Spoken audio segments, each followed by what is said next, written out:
కొత్త రేషన్ కార్డుల విషయంలో తెలంగాణ ప్రభుత్వం మరో కీలక నిర్ణయం తీసుకుంది. త్వరలో జారీ చేసే కొత్త రేషన్ కార్డులకు యజమానులుగా గృహిణులను చేయనుంది. ఇప్పటికే రేషన్ కార్డు డిజైన్లను ముఖ్యమంత్రి రేవంత్ రెడ్డి చూశారు అని ఫైనలైజ్ కూడా చేసినట్టుగా తెలుస్తోంది. అయితే తెలంగాణలో రేషన్ కార్డులు మహిళల పేరుతో ఇవ్వబోతున్నట్టుగా సమాచారం.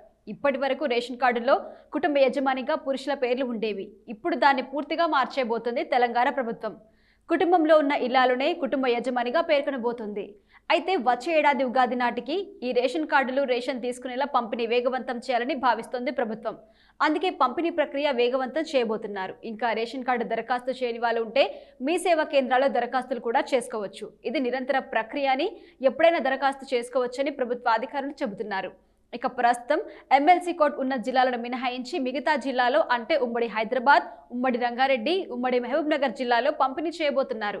అయితే ఒక్కో జిల్లాకు మొదటి విడతలో 1,00,000 కార్డులు పంపిణీకి ఏర్పాట్లు చేస్తున్నారు.